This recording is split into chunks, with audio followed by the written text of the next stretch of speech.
Doctor Bhimrao Ramji Ambedkar यांनी लंडनहून रमाबाईंना लिहिलेले पत्र. प्रिय रमा, कशी आहेस रमा तू? तुझी आणि यशवंताची आज मला खूप आठवण येत आहे. तुमच्या आठवणीने माझे मन खूपच हळवे झाले आहे. मागील काही दिवसांमध्ये माझी भाषणे फारच गाजली. परिषदेतील सर्वोत्कृष्ट भाषणे, प्रभावी वक्तृत्वाचा सर्वोत्कृष्ट नमुना असे माझ्याबद्दल इकडच्या वर्तमानपत्रात लिहून आले आहे.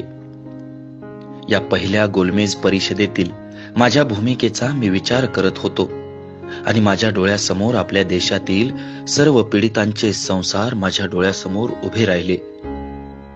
दुःखाच्या डोंगराखाली ही माणसे हजारो वर्षांपासून गाडली गेली आहेत. या गाडलेपणाला पर्याय नाही, हीच त्यांची समजूत आहे. मी हैराण होत आहे रमा, पण मी झुंज देत आहे. माझी बौद्धिक शक्ती परमवीर झाली होती जणू. खूप भावना मनात दाटून आल्या आहेत. खूपच हळवी झाली आहे मन.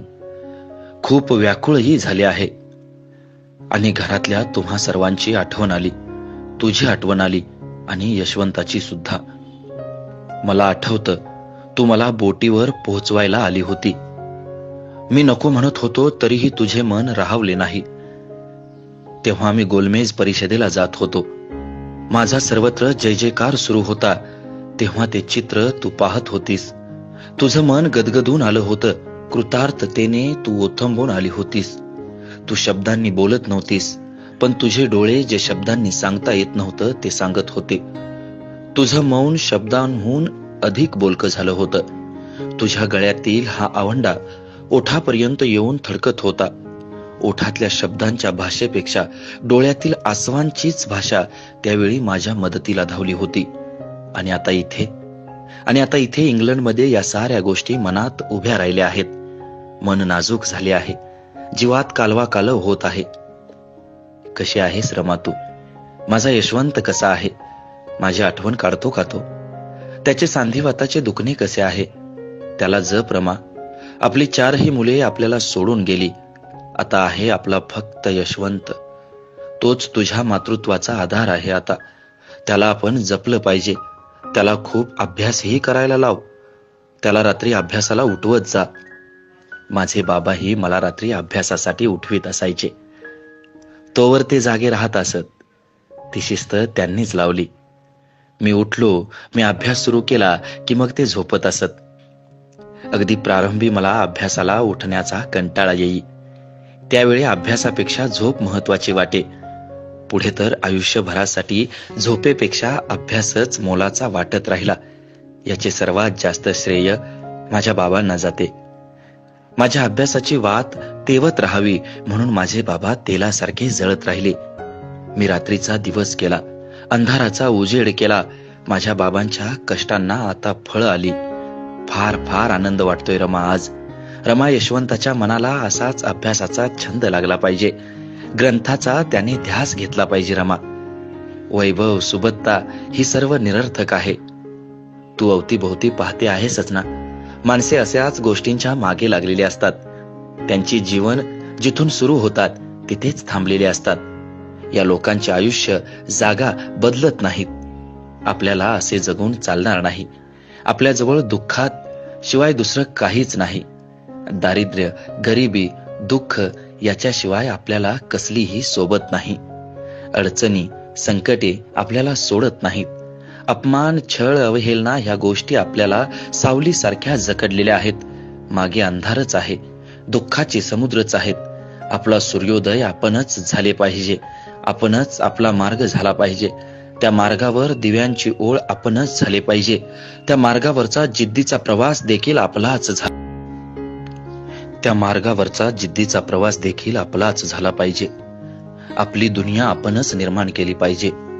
आपण असे आहोत म्हणून म्हणतोय रमा, यशवंताला खूप अभ्यास करायला लाव. त्याच्या कपड्यांची आणि त्याची काळजी घे. त्याच्यात जिद्द जागव. मला काहीच कळत नाही असेही नाही रमा. मला कळतंय की रमा, या दुःखाच्या वणव्यातून तू स्वतः करपून जात आहेस. पाने गळून जावीत आणि जीव सुकत जावा त्याप्रमाणे तू होते आहेस. मी तरी काय करू? एका बाजूने हात धुवून पाठीशी लागलेले दारिद्र्य, दुसऱ्या बाजूने माझ्या जिद्दीने घेतलेला वसा वसा ज्ञानाचा, विज्ञानाचा सागर उपसतो आहे. मला इतर कशाचेही भान नाही, पण ही शक्ती मिळवण्यात तुझाही महत्वाचा वाटा आहे. तू इथे माझा संसार शिवत बसले आहेस, आसवांचे पाणी घालून माझे मनोबल वाढवित आहेस. म्हणून मी बेभान मनाने ज्ञानाच्या तळगर्भाचा वेध घेत आहे. खरं सांगू रमा, मी निर्दयी नाही. जिद्दीचे पंख पसरून आकाशात उडणाऱ्या मला कुणी सादही घातली तरी यातना होतात. माझ्या मनाला खरचटतं आणि माझ्या रागाचा भडका उडतो. मलाही हृदय आहे रमा, मी कळवळतो, परंतु मी बांधलो गेलो आहे या क्रांतीशी. म्हणून मला स्वतःच्या भावना चितेवर चढवाव्या लागतात. त्याच्या तुलाही आणि यशवंतालाही कितीतरी झळा बसतात, हेही तितकेच खरे आहे. हे लिहिताना रमा मी उजव्या हाताने लिहित आहे आणि डाव्या हाताने माझी अनावर झालेली आसवे पुसत आहे. त्याला सांभाळ रमा, त्याला मारू नको. मी कधी त्याला मारले होते याची आठवणही त्याला करून देऊ नको. तोच आता तुझ्या काळजाचा एकुलता एक घटक आहे.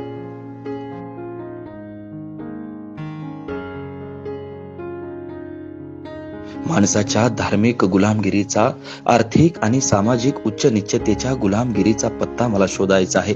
माणसाच्या जीवनात या गोष्टी ठाण मांडून बसल्या आहेत, त्यामुळे त्याला पार जाळून पुसून टाकता आले पाहिजे. समाजाच्या स्मरणातून आणि संस्कारातूनही या गोष्टी नाहीशा झाल्या पाहिजेत. रमा, तू हे वाचते आहेस आणि तुझ्या डोळ्यात आसव आले आहेत, कंठ दाटला आहे, तुझं काळीज थरथरायला लागलं आहे, ओठ कापू लागले आहेत. मनात उभे राहिलेले शब्द ओठांपर्यंत चालतही येऊ शकत नाहीत, इतकी तू व्याकुळ झाली आहेस.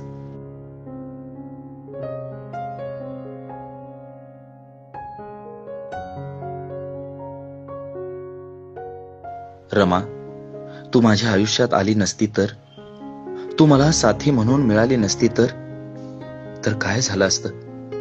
केवळ संसार सुखाला ध्येय समजणारी स्त्री मला सोडून गेली असती. अर्धपोटी राहणे, गौऱ्या वेचायला जाणे वा शेण वेचून त्याच्या गौऱ्या थापणे किंवा गौऱ्या थापायच्या कामाला जाणे हे कोणाला आवडेल? स्वयंपाकासाठी इंधन गोळा करायला जाणे मुंबईत हे कोण पसंत करेल? घराला ठिगळे लावणे, वस्त्रांना शिवत राहणे, एवढ्याच काड्याची पेटीमध्ये महिना निघाला पाहिजे, एवढेच धान्य, एवढेच ते लिमिट महिनाभर पुरले पाहिजे, हे माझ्या मुखातून बाहेर पडलेले आदेश हे तुला गोड वाटले नसते तर माझे मन फाटून गेले असते. माझ्या जिद्दीला तडे गेले असते, मला भरती येत गेली असती आणि तिला त्यावेळी लगेच ओहोटीही लागली असती. माझ्या स्वप्नांचा खेळच पार विस्कटून गेला असता रमा. जीवनाचा सर्व सूर बेसूर झाला असता, सगळीच मोडतोड झाली असती. मी कदाचित खुरटी वनस्पतीच झालो असतो. जप स्वतःला, जशी जपतेस मला. लवकरच यायला निघेन, काळजी करू नकोस. सर्वांस कुशल सांग.